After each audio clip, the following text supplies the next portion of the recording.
Es un privilegio sin precio estar aquí. Es impresionante que somos atraídos como parte del pueblo de Dios, que somos atraídos a la palabra de Dios. Aquellos que son nuevos convertidos ni siquiera entienden por qué son atraídos a la predicación, y aquellos que han sido santos tras décadas, son aún más y más atraídos a la predicación, y somos atraídos a la predicación, porque esto es lo que el Espíritu Santo usa para prepararnos para la eternidad. Y estamos congregados aquí y estamos hablando, estamos aquí oyendo conforme la palabra de Dios es dirigida a nosotros, cosas que los ángeles anhelan ver y ver cosas que los ángeles quieren ver.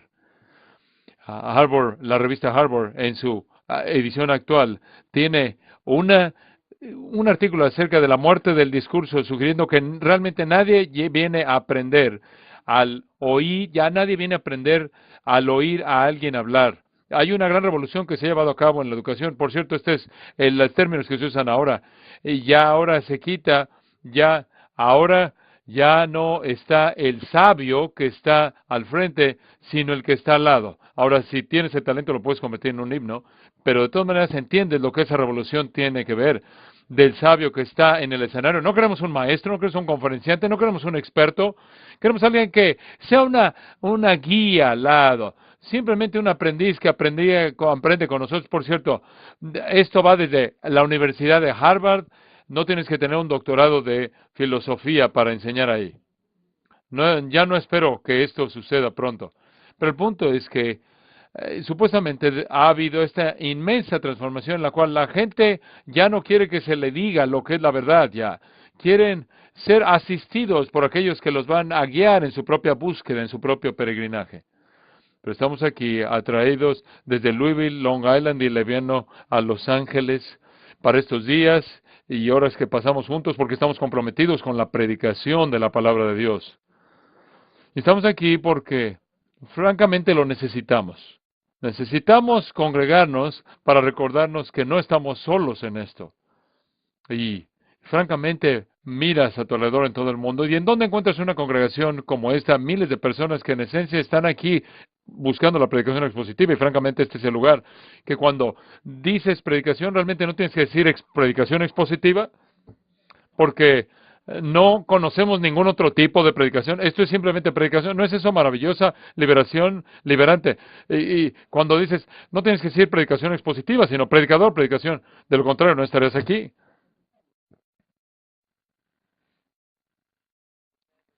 Todos hemos sido alimentados juntos en esta conferencia, como siempre lo somos cuando venimos a esta iglesia, a esta conferencia. Venimos aquí esperando ser alimentados. Y claro que somos alimentados. Y yo soy el predicador el día de hoy.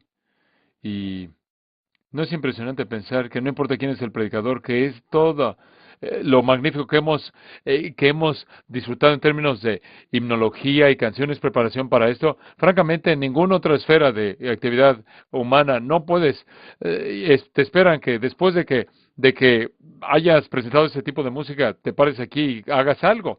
Pero la palabra de Dios va a hacer eso. No tengo que actuar. La palabra de Dios va a hacer esto. Lo único que tenemos que hacer es presentarla. Y yo tengo la oportunidad de predicar en esta noche. Y confiésalo. Cada uno de ustedes le encantaría estar aquí parado en mi lugar. Está bien, está bien. Eso está bien. Simplemente lo voy a decir. Todos somos predicadores anónimos. Levanten la mano. En cierta manera, yo sé, me da gusto que no saben cómo responder, pero no obstante,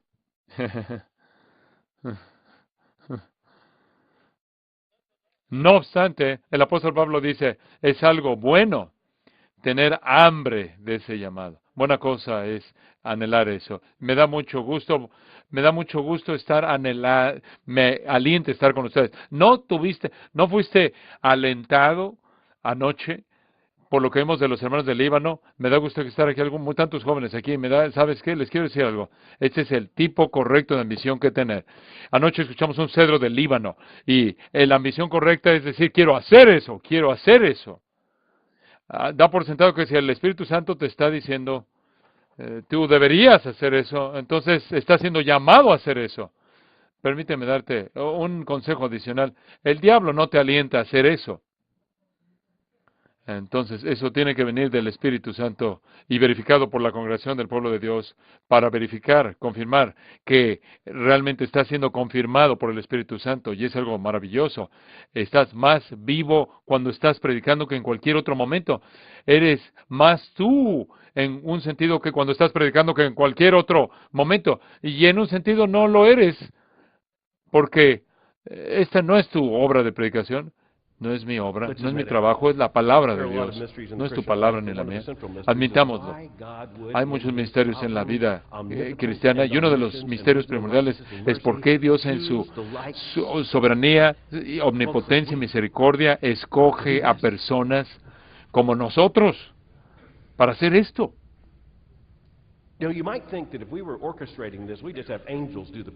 Ahora, podrías pensar que si estuviéramos arreglando esto, podríamos pedirle a ángeles que hicieran la predicación, que ellos predicaran. En cierta manera se aparecerían y predicarían. Todo el mundo escucharía un ángel, ¿no es cierto? Claro, no ángeles americanos. Nosotros domesticamos a pequeños ángeles y los ponemos en el baño, a los pequeños querubines. En una Biblia y en el ángel es una realidad totalmente diferente. Realmente, recuerdan el Evangelio de Lucas, las huestes angélicas lo primero que dijeron es, en primer lugar, no te mueras, no temáis, te traemos buenas nuevas de gran gozo. Habrá gente muerta. Mientras tanto, la mayoría de los americanos en nuestra espiritualidad posmodernista loca piensan que están teniendo algún tipo de comunión con los querubines en el baño. Pero Dios no asignó ángeles para que llevaran a cabo la predicación, designó a predicadores humanos, hombres a quienes Él ha llamado. Porque cuando un ángel se aparece para predicar, no preguntas, ¿cómo hago eso? Pero cuando nosotros nos aparecemos para predicar, me ves y dices, es solo sangre, carne y hueso. Él es miope. Él solo habla un idioma. Él va a tener hambre pronto. Él se cayó, se durmió, se quedó dormido en la clase de griego 30 y tantos años atrás y le dejas predicar. No, el apóstol Pablo que nos dice, para que la gloria sea toda de Dios y no nuestra. De tal manera que la excelencia sea su excelencia, como es demostrada en su palabra, y no nuestra. Admítelo. Te encantaría estar haciendo esto y después admítelo.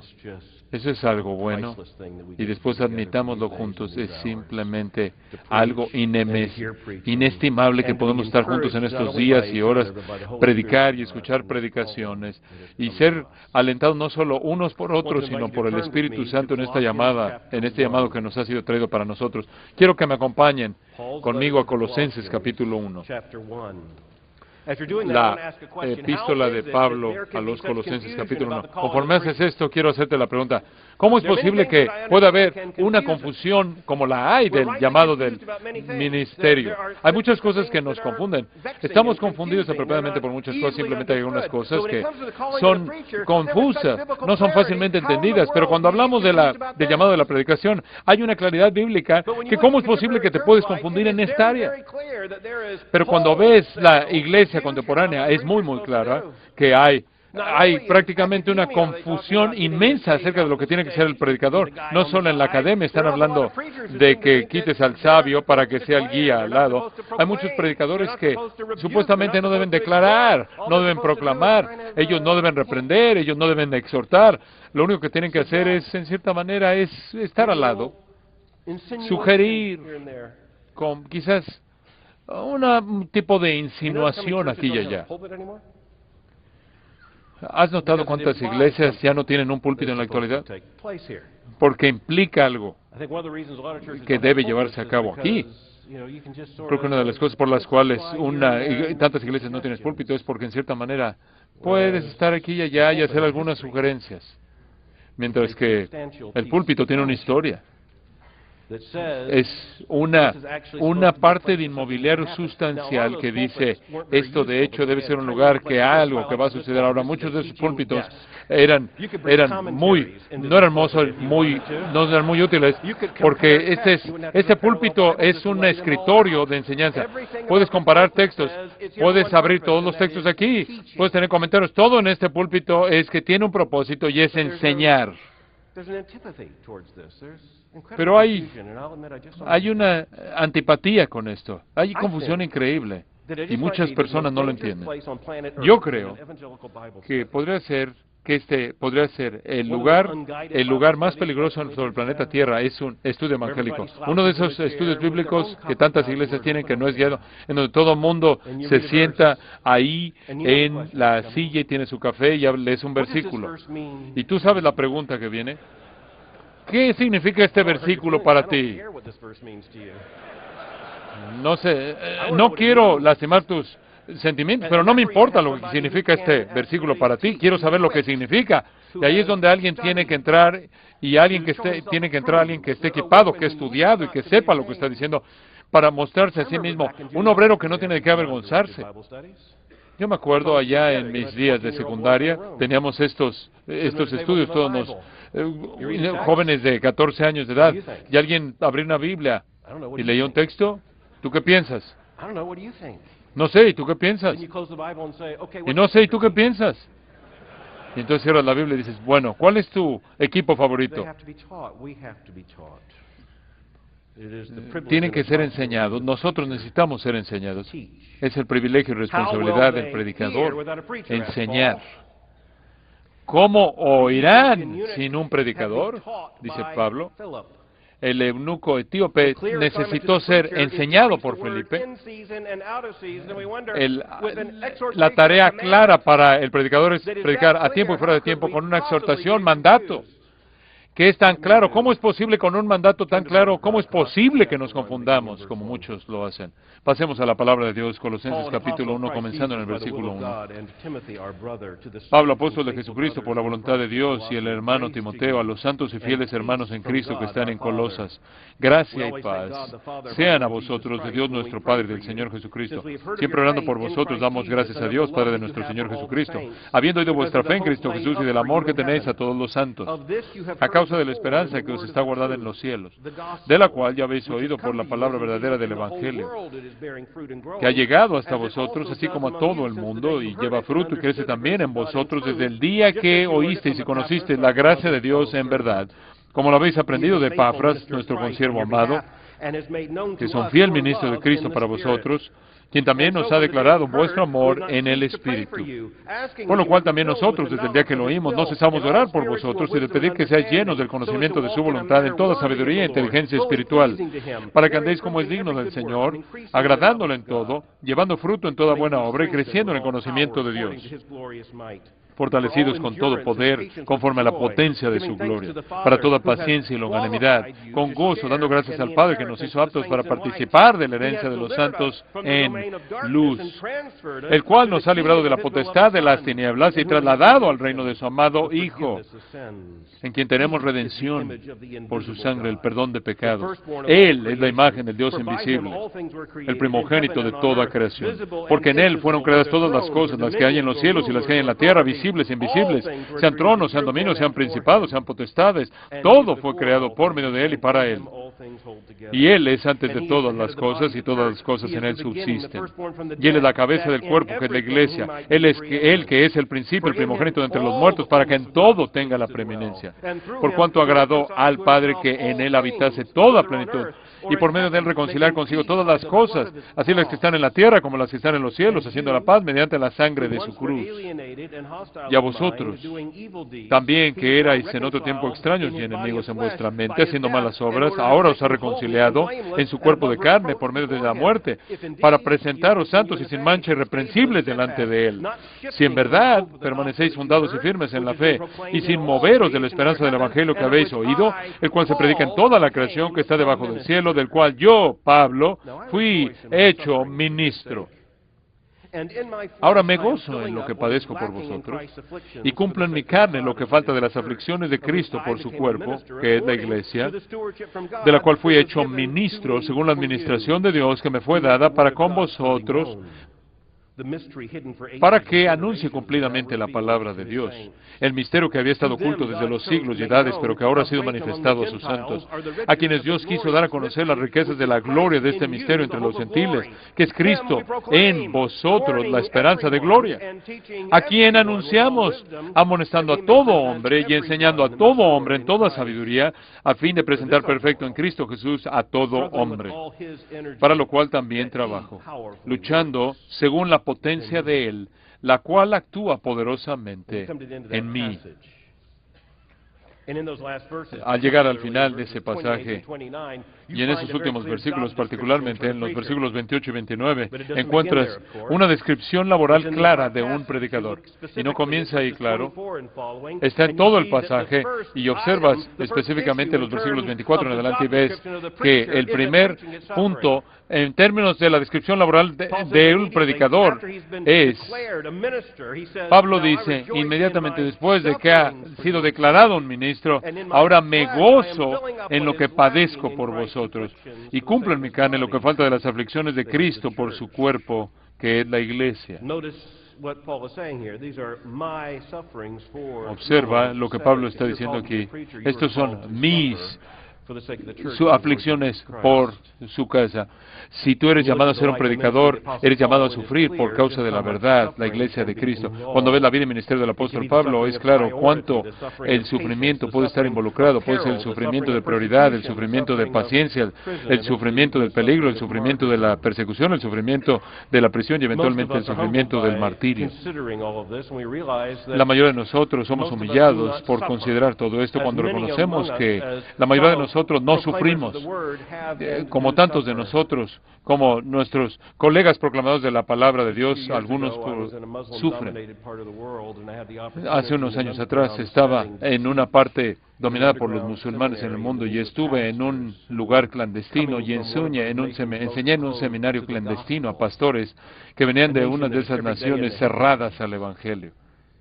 Una nación que diariamente está en los titulares de las noticias. Y aunque estaba hablando con un joven de 19 años, y había sido llamado a predicar y había perdido el amor de su vida y su padre ya no la dejaba ver porque ya había sido llamado a predicar y estaba arriesgando su vida porque había sido llamado a predicar. Y por primera vez en mi vida me di cuenta de lo que significaba ver las cicatrices de un ser humano que llevaba las cicatrices de cadenas por estar esclavizado, estar en la prisión por la policía secreta. Nunca he sufrido así, nunca he sufrido como Pablo, nunca he sufrido con el catálogo entero, habiendo sido expulsado de una ciudad y apedreado y todo lo demás y flagelado y mucho menos en un naufragio.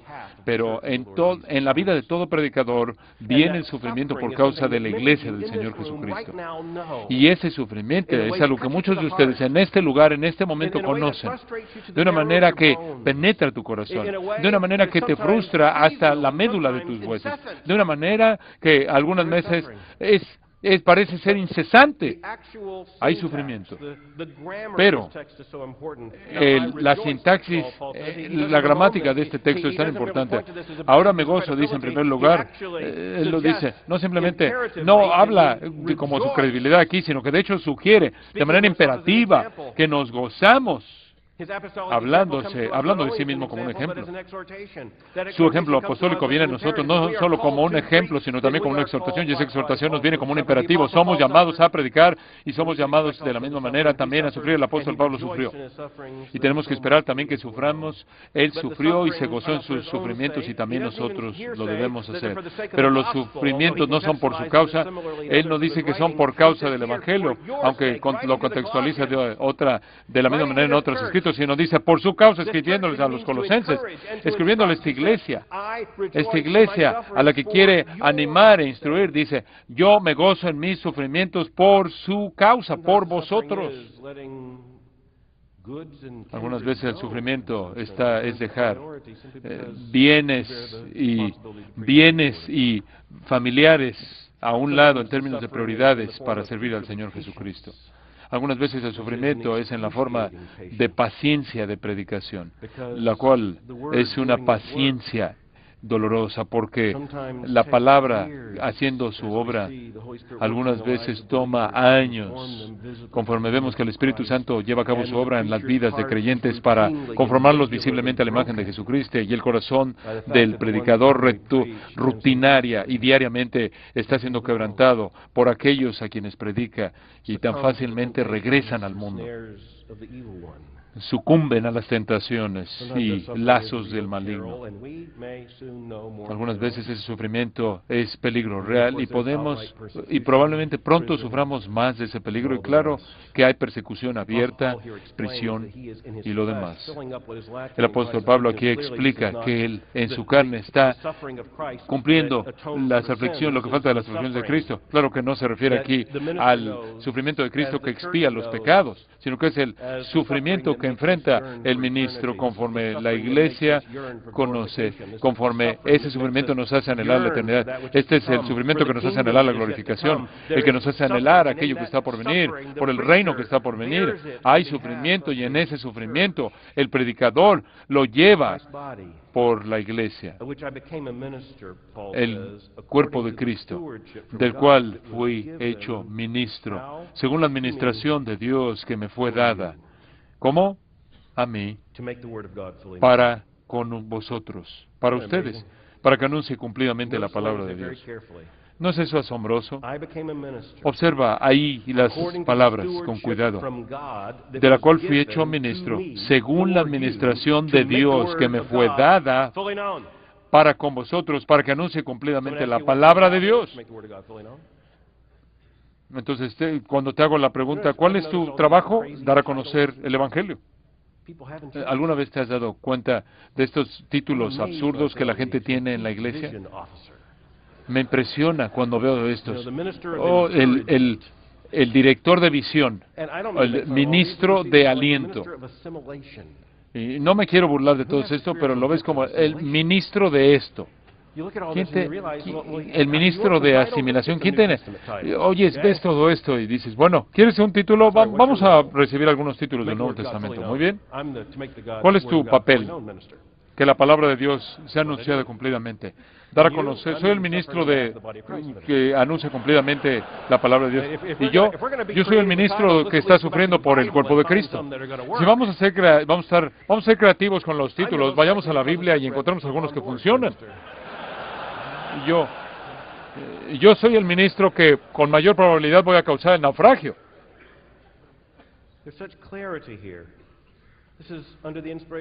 Hay una claridad tan evidente que aquí bajo el Espíritu Santo, Pablo escribió con tal precisión, del cual fue hecho ministro según la administración de Dios, esas preposiciones de Dios, a mí, para ustedes. Es una administración invertida en aquel que ha sido llamado a predicar a favor de la iglesia del Señor Jesucristo, que fue comprada con la sangre de Cristo. Es la administración que es la esencia misma del ministerio de predicación. Y aquí se encuentra en la responsabilidad de hacer que la palabra de Dios sea dada a conocer. ¿Cómo puedes evitar eso? Ahora, no mi tarea, mi responsabilidad es dar a conocer la palabra de Dios a los 65 años de edad. ¿Lo he hecho eso? No, nunca es hecho, nunca terminas. Anunciar completamente la palabra de Dios, nunca puedes concluir con esta responsabilidad. Tenemos uno de los únicos llamados en los que te puedes imaginar que parece que vas a terminar más atrasado que como cuando comenzaste. Pero en la soberanía y providencia gloriosa de Dios, Él busca traer gloria máxima a su nombre. Trae vasos quebrantados para dar a conocer la palabra de Dios. Nunca puedes terminar esto, no puedes predicar suficiente, no puedes prepararte lo suficiente, no puedes tener suficientes oportunidades.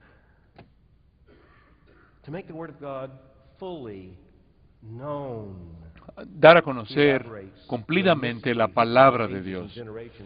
Y Él explica el misterio que había estado oculto desde los siglos y edades. pero que ahora ha sido manifestado a sus santos. Hay tanto aquí, y francamente, no hay manera que podemos llegar a las profundidades de todo eso, pero por lo menos significa eso. Significa que nosotros en esta época tenemos la posición privilegiada de ver lo que otras personas no vieron y anhelaron ver. Significa que el misterio que una vez estaba ocultado, o que había sido oculto, como les dijo a los Corintios, ahora ha sido abierto. Ha sido revelado y develado, y lo vemos ahora. A dar a conocer cumplidamente la palabra de Dios, el misterio que había estado oculto desde siglos y edades, pero que ahora ha sido manifestado a sus santos. Cuando entras al púlpito a predicar, ¿entiendes que esto es lo que estás haciendo? Que la responsabilidad, cada vez que entramos al púlpito, es anunciar cumplidamente la palabra de Dios, predicarla toda, predicar todo el consejo de Dios, sabiendo que en un sermón no podemos cumplir toda la totalidad, y en un ministerio, ni siquiera en una vida, ni siquiera en un número infinito de vidas podemos cumplir eso, pero el Espíritu Santo cumple todo lo que Dios quiere hacer a través de la predicación cuando su palabra es predicada correctamente, y cuando su palabra es correctamente predicada, nada menos que el descubrimiento de un misterio se lleva a cabo.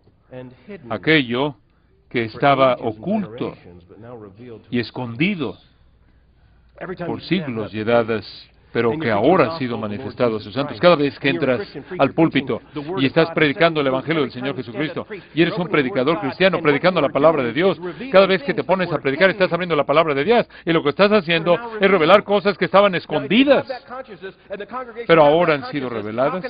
Ahora, si tienes esa conciencia, conforme la congregación tiene esa conciencia, ¿cómo eso no puede ser el punto focal de tu vida? ¿Cómo es posible que los miembros en tu iglesia, cómo no van a anhelar domingo tras domingo que regresen? Cuando entienden eso, la congregación, ¿cómo no van a querer regresar y regresar? De tal manera que este misterio que ha sido oculto desde siglos y edades, pero que ahora ha sido manifestado, lo puedan conocer.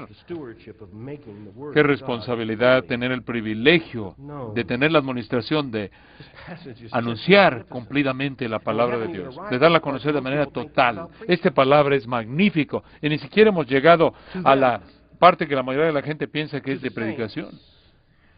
¿A quiénes? A los santos. Dios quiso dar a conocer las riquezas de la gloria de este misterio entre los gentiles, que es Cristo en vosotros, la esperanza de gloria. Aquí de nuevo soy humillado, estoy siendo humillado por la palabra de Dios, recordándome que es lo más extraño que me pueda imaginar, que seamos incluidos en la salvación. 2000 años del otro lado de la encarnación, 2 años después del ministerio del apóstol Pablo, tenemos para nuestro gran peligro y para nuestra pérdida, nos hemos distanciado del hecho de que los gentiles están incluidos en la economía de la salvación. Si lees el Antiguo Testamento, hay pistas, pero hay pistas de que todas las naciones van a venir a Jerusalén, y como es una enseñanza clara de lo que fue dado a Abraham, que mediante él todas las naciones van a ser bendecidas. Pero una cosa es ser bendecida, otra cosa es ser redimido. Es otra cosa ser incluido en la economía de la salvación, y como Pablo está aquí escribiendo bajo la inspiración del Espíritu Santo a los colosenses, él les recuerda que ahora es para nosotros, que ahora es dado a conocer lo maravilloso que es para los gentiles las riquezas de la gloria de este misterio. ¿Quién hubiera conocido? ¿Quién hubiera sabido? ¿Quién hubiera sabido que entre los gentiles el Mesías, Cristo, sería conocido de tal manera que es Cristo en ti la esperanza de gloria? ¿Cómo es posible que no estamos sin palabras en gratitud a Dios por imaginar que nosotros, que no teníamos derecho alguno, ahora por el pacto de Cristo estamos incluidos en la economía de la salvación, y ahora es primordialmente entre los gentiles que Cristo es de hecho conocido como el Mesías, el misterio que ahora es revelado. Cristo en vosotros, Cristo en nosotros, la esperanza de gloria. Oímos la palabra gloria como ser algo que es agradable tener. La gloria está aquí de la esencia misma que es conocer a Dios. La diferencia entre esta gloria y no conocer esta gloria es la diferencia entre conocer a Dios y no conocer a Dios. Cristo en nosotros, la esperanza de gloria. Y después llegamos a estos dos versículos finales. ¿A quién? Esto es, a Cristo anunciamos, amonestando a todo hombre y enseñando a todo hombre en toda sabiduría, a fin de presentar perfecto en Cristo Jesús a todo hombre.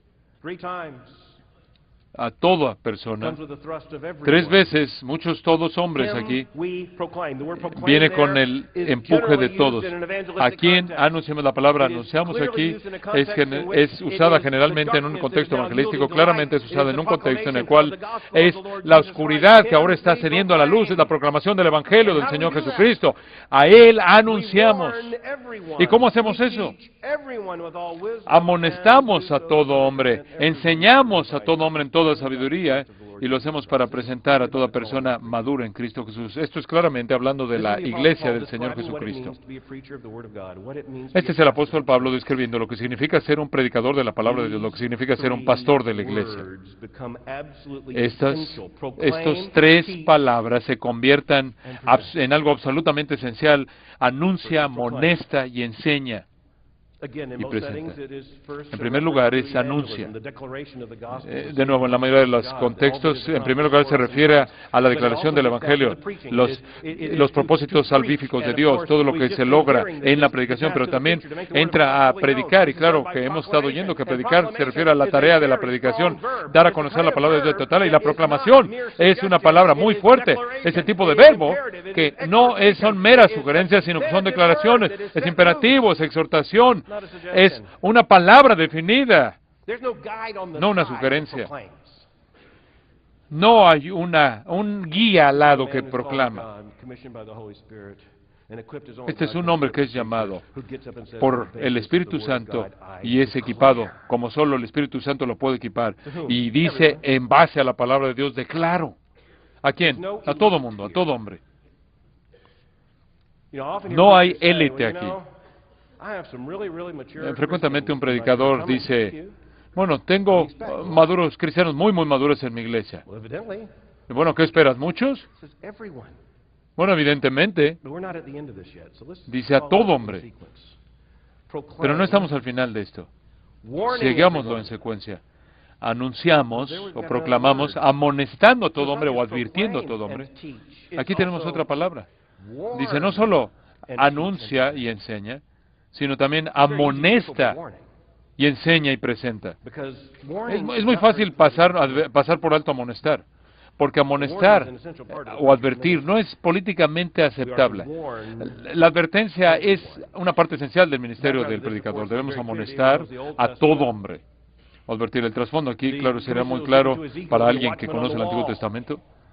La comisión que se le daba a Ezequiel para ser un atalaya en el muro. Alguien que tocaba la trompeta cuando venía el enemigo. Y la realidad es fácilmente entendida. Si la gente escucha la trompeta y prestan atención a la advertencia, entonces son salvados. Si escuchan la trompeta e ignoran la advertencia, entonces están condenados. Pero la responsabilidad es suya. Pero tienes ahí el atalaya. Si él no toca la trompeta y la gente es destruida, entonces su sangre está en sus manos. Y realmente es muy importante saber cuál es el llamado del profeta del Antiguo Testamento, y estemos agradecidos porque no es asignado a nosotros. Y después a los ancianos efesios. En Hechos capítulo 20 el apóstol Pablo lo dice de manera correcta. Fue importante en el tiempo de Ezequiel que él fuera un atalaya. Cuanto más es que todo predicador entienda que tenemos que decirle como Pablo a los ancianos efesios, mi sangre, estoy limpio de la sangre de todo hombre. Ahora, esto ha sido advertido. Ahora, la advertencia implica peligro. Ahora, algunas de las cosas, algunas personas están preocupadas por las advertencias de los cigarros, están preocupadas que no están funcionando. Resulta que si tú eres el presidente del consejo de fumar, no sé, ahora, ¿cuántas personas aquí, cuántas personas fuman, van de una a otra? ¿Cuántos van a ir a comprar un paquete de cigarros? De cualquier manera están gastando mucho dinero y les van a decir, oh, mira esta pequeña advertencia, ¿para qué es? Dice aquí el doctor general de los Estados Unidos ha declarado que probablemente te vas a morir si fumas esto. ¿Sabes qué es lo que van a tratar de hacer en los Estados Unidos y Europa? Van a tratar de poner estas fotos horrendas de personas que se están muriendo de enfermedades relacionadas con el cigarro para advertir a la gente del peligro del cigarro. Y lo que van a hacer es que van a tratar de ponerlo en la parte de al frente de los cigarros. Y he visto algunos porque están en las revistas y realmente es terrible. Y todo fumador va a decir, oye, eso es horrendo.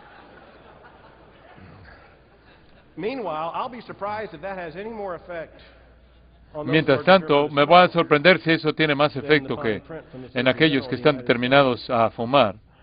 Y igual que las pequeñas letras del médico del médico de los Estados Unidos, de la Secretaría de Seguridad en los Estados Unidos.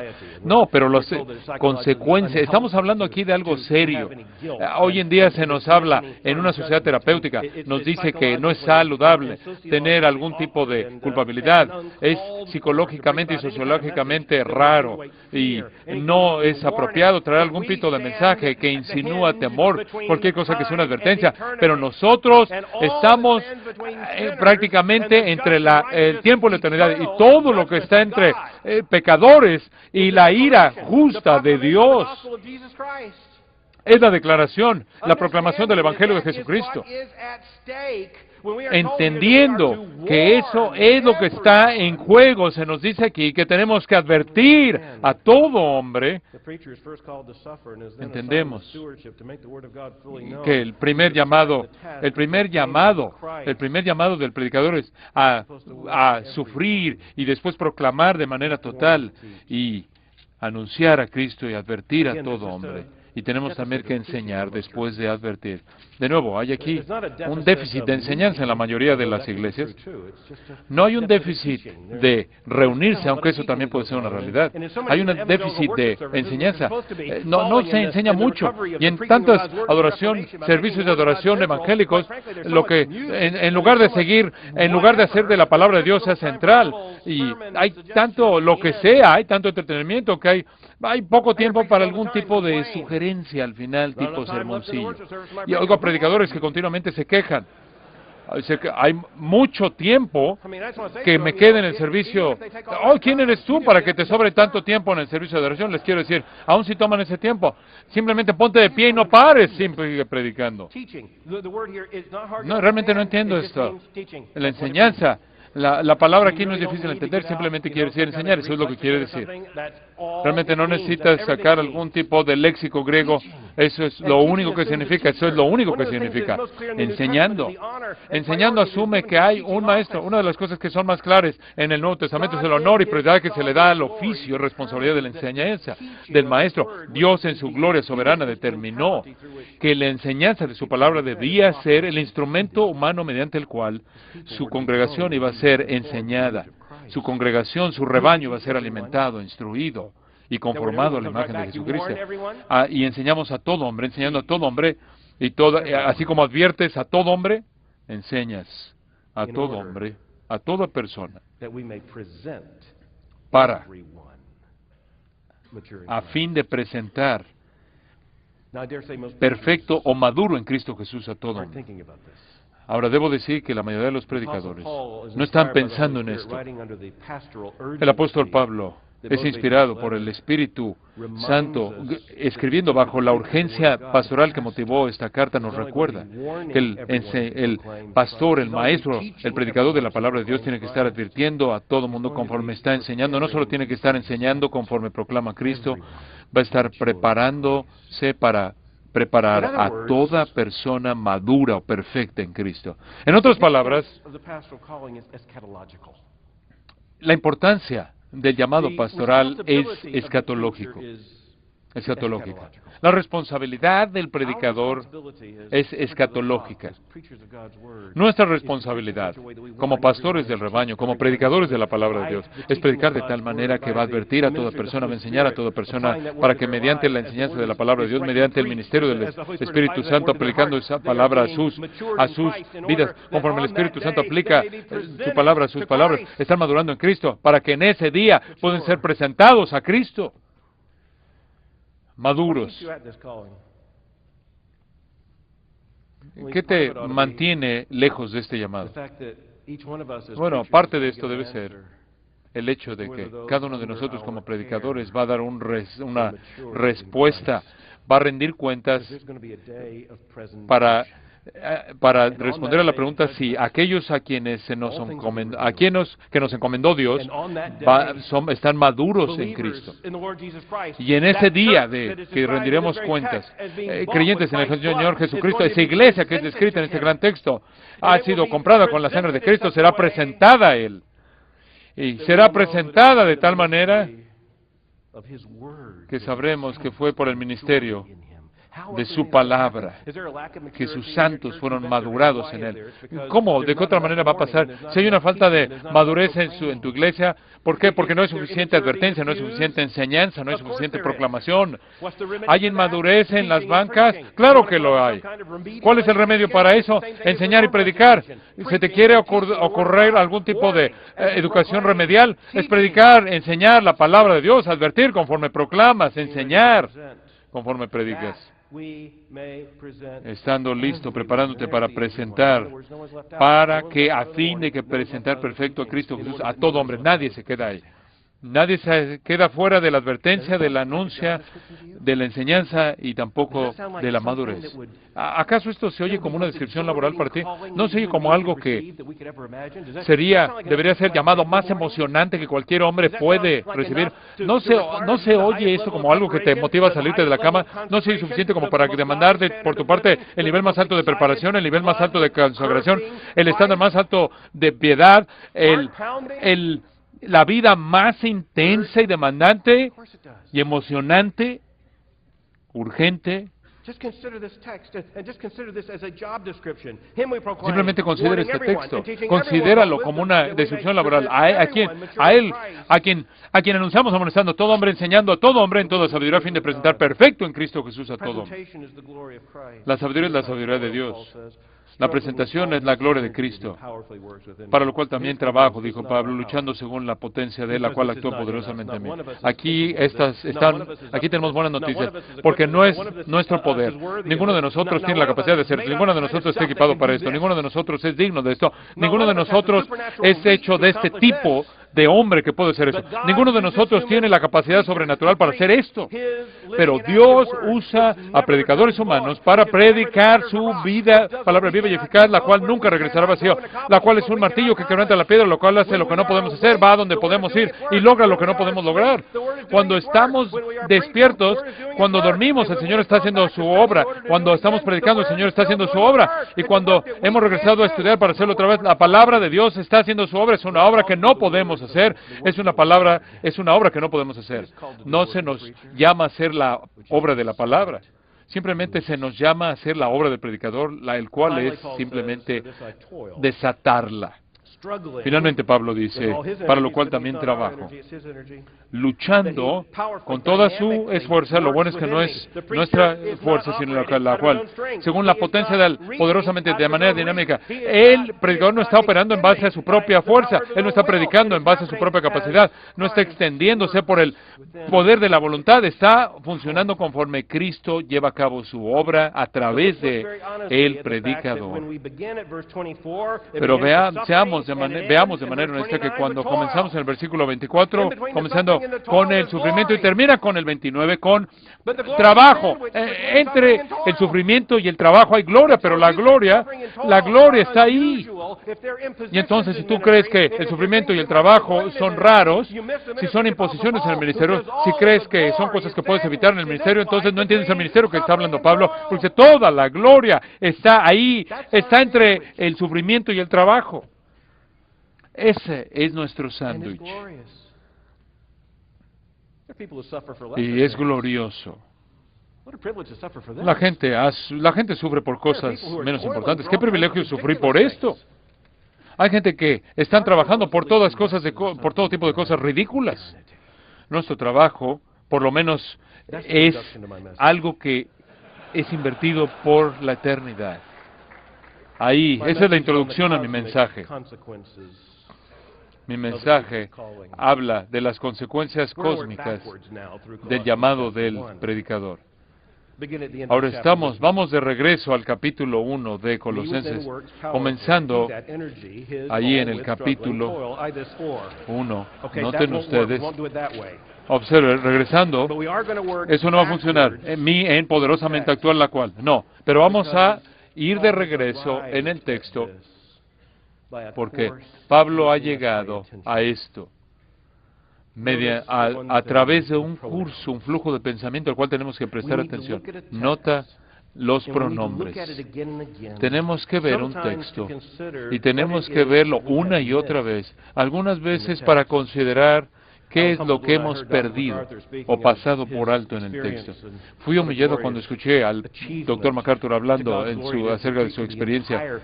Qué glorioso logro para la gloria de Dios predicar a lo largo de todo el Nuevo Testamento. Otra vez, predicación significa exposición, predicación expositiva. Y dijo que eran alrededor de 5.5 versículos por sermón. Y después, como si no hubiera dolido lo suficiente, dijo, un poco menos en las epístolas, porque son tan densas.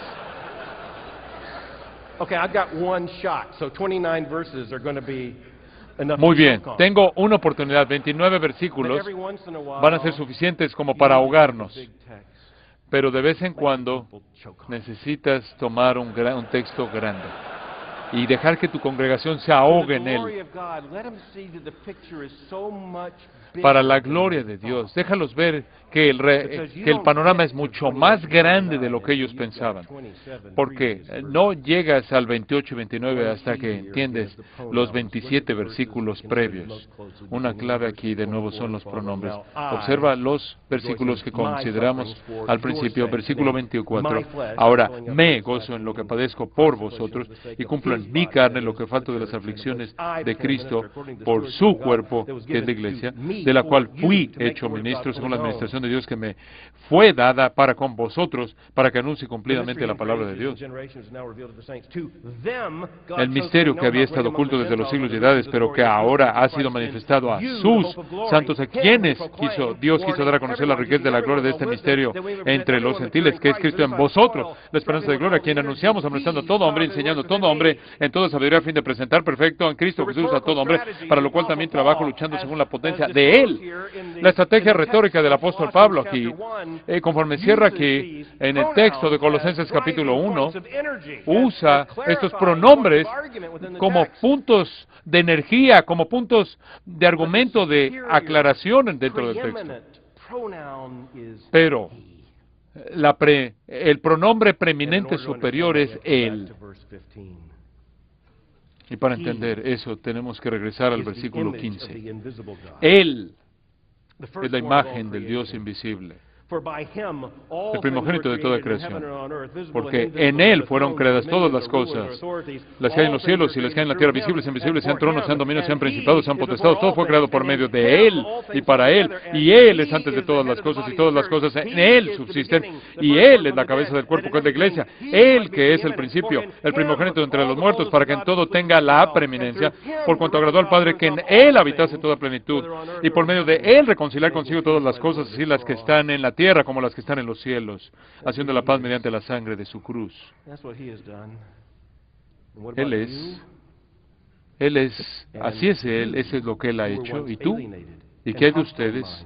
Y a vosotros, ustedes también, que erais en otro tiempo extraños y enemigos en vuestra mente, haciendo malas obras, ahora os ha reconciliado en su cuerpo de carne por medio de la muerte, para presentaros a ustedes santos y sin mancha, irreprensibles delante de Él. Observan cómo está usando los pronombres para puntualizar quién es preeminente. Él es. ¿A qué apunta la historia? ¿A quién? ¿A quién se atribuye todo esto? ¿A Él? ¿Qué es lo que Él ha logrado? ¿Quién es?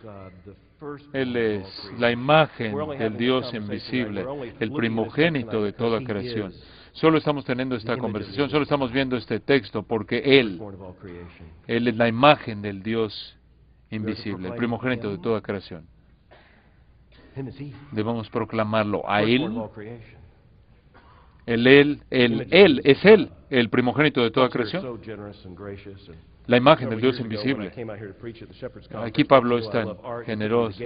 Aquí, hace años atrás, la gente amablemente me llevaron a un museo. De hecho, fue una noche especial. Me metieron ahí en la noche de apertura de la muestra por primera vez en Estados Unidos, en cualquier museo, de la colección del monasterio de San Catrina, de Siena, de íconos y manuscritos y todo tipo de reliquias y materiales que habían traído del monasterio de San Catarina. Y estuve ahí en la noche de apertura. La mayoría de los que están en la noche de apertura son ortodoxos griegos, lo cual fue un hecho bastante complejo, porque resulta que los genios del Getty, me llevaron al Museo Getty, no habían entendido que si eres ortodoxo griego y eres fiel, no puedes darle la espalda a un ícono. Y los colocaron en hileras paralelas. Y conforme estaba tratando de ver y viendo esta arte, había gente que estaba paralizada porque no podían darle la espalda a un ícono. Y simplemente yo quería gritarles, "¡Oh, no te van a ver! No hay algo así como un ícono, no hay un ídolo", pero no es verdad. Hay un ícono, la imagen del Dios invisible. Por cierto, debido a que está ese ícono, cualquier otra cosa que dice que es un ícono le roba de su gloria, porque Él es la imagen del Dios invisible. Él es el primogénito de toda creación. Él es el agente de la creación, y la única razón por la que estamos aquí es porque Él es el agente de la creación, pero no estamos aquí meramente porque Él crea. Aunque todas las cosas fueron creadas, las que por Él fueron todas las cosas, aunque en Él fueron creadas todas las cosas, las que hay en los cielos y en la tierra, visibles e invisibles, sean tronos, sean dominios, sean principados, sean potestados. Él no solo es el instrumento, todo fue creado por medio de Él, y para Él es el punto de la voluntad del Padre para crear, y Él es antes de todas las cosas, y todas las cosas en Él subsisten, y Él es la cabeza del cuerpo que es la iglesia, Él que es el principio, el primogénito de entre los muertos, para que en todo tenga la preeminencia. Porque cuanto agradó al Padre que en Él habitase toda plenitud, y por medio de Él reconciliar consigo todas las cosas, así las que están en la tierra como las que están en los cielos, haciendo la paz mediante la sangre de su cruz. Hacemos todo tipo de afirmaciones y declaraciones de la verdad.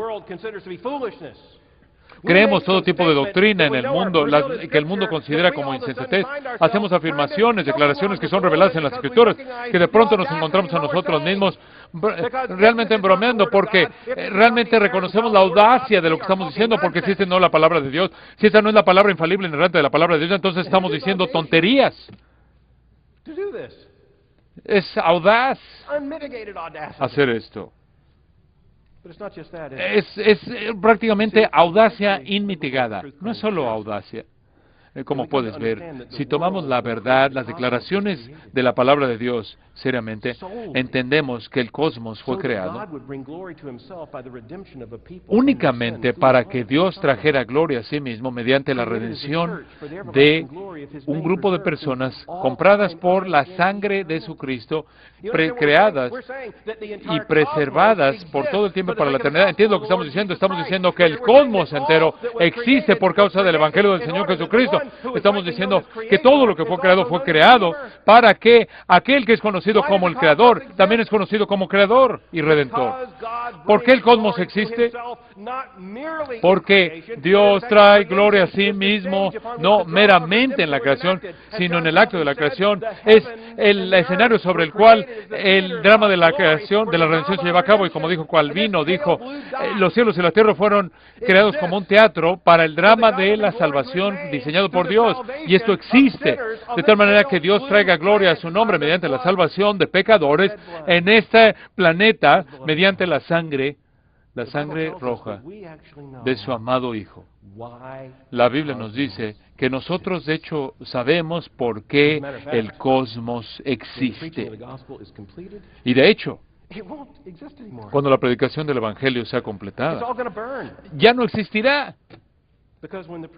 Todo se va a quemar. Porque cuando la predicación de la palabra se acabe, Dios habrá terminado y habrá traído toda partícula de su gloria que Él merece, y después se glorificará a sí mismo en la nueva Jerusalén, en un nuevo cielo, en una nueva tierra. Pero hay más aquí.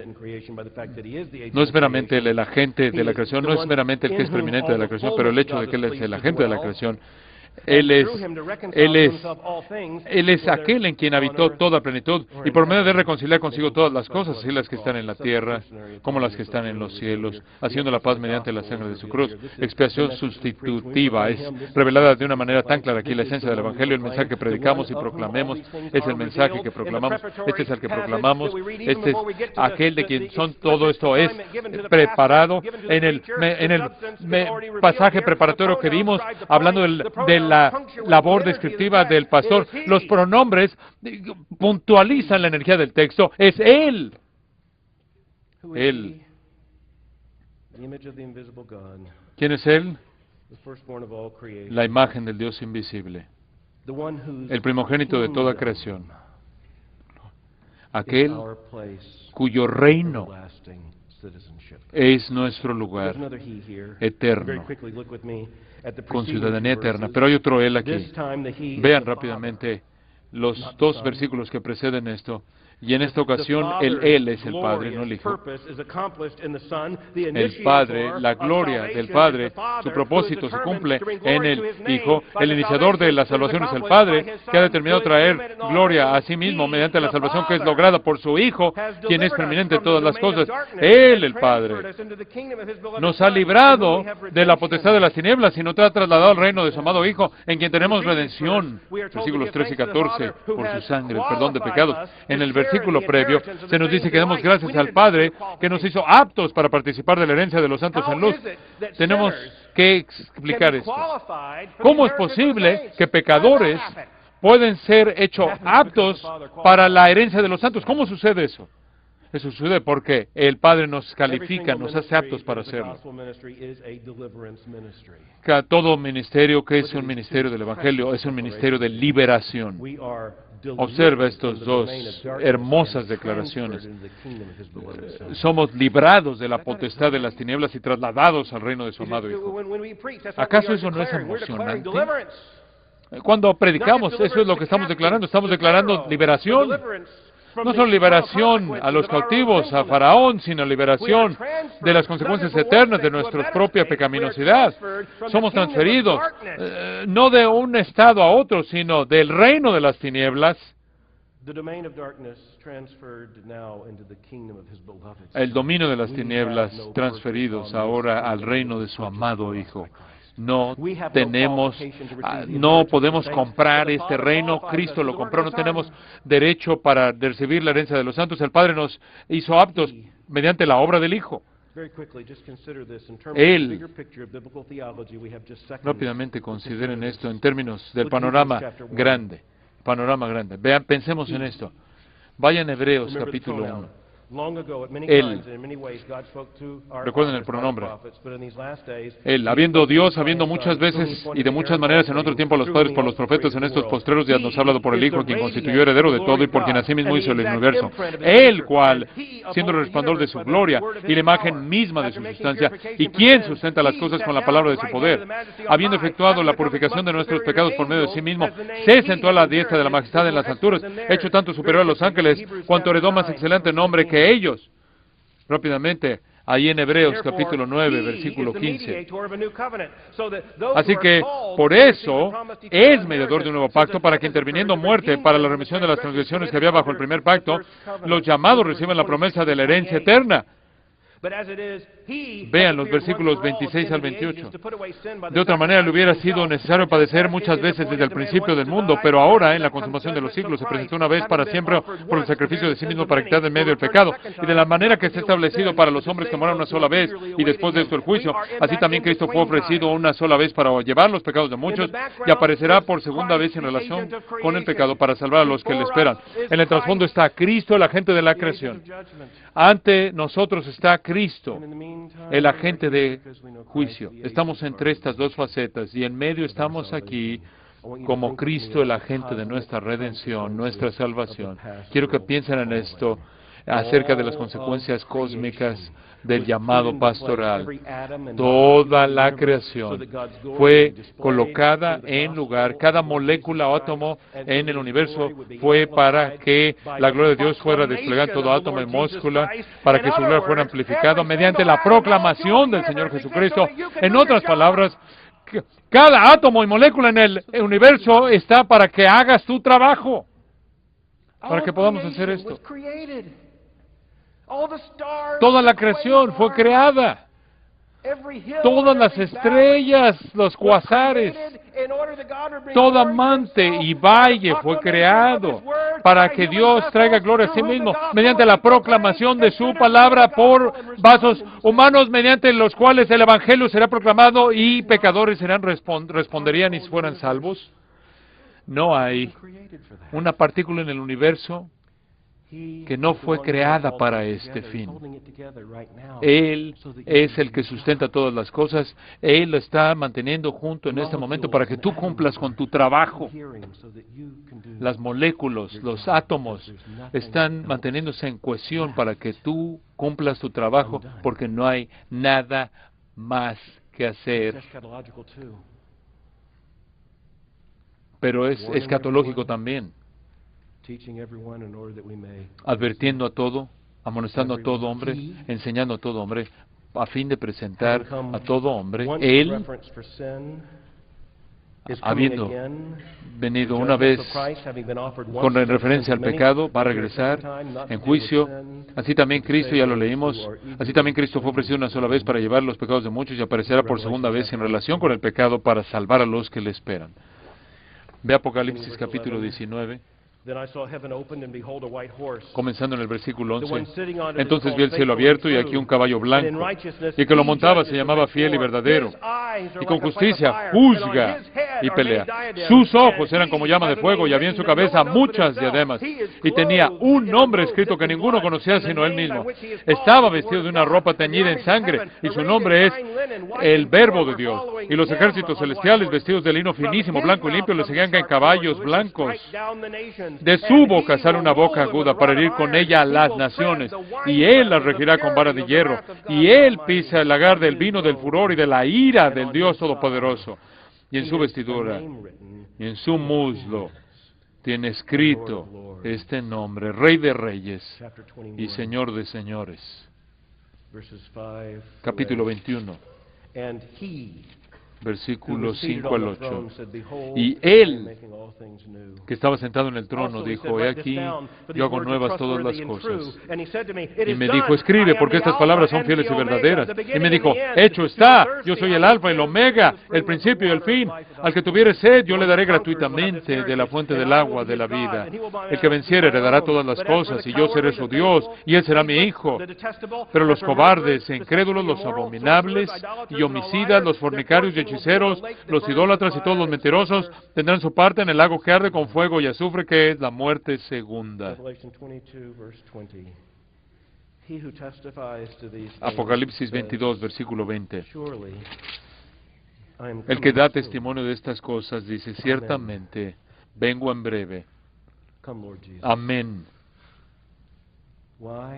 Sí, ven, Señor Jesús. ¿Por qué no ha venido todavía?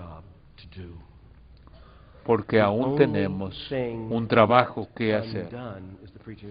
Lo único que todavía no ha sido hecho es predicar el Evangelio. Lo único que aún no ha sido cumplido es el equipar a la iglesia. Lo único que todavía no ha sido hecho es la maduración de los santos. Lo único que todavía no ha sido terminado es la declaración del Evangelio a todas las naciones. Lo único que todavía no ha sido completado es la tarea que es asignada al predicador.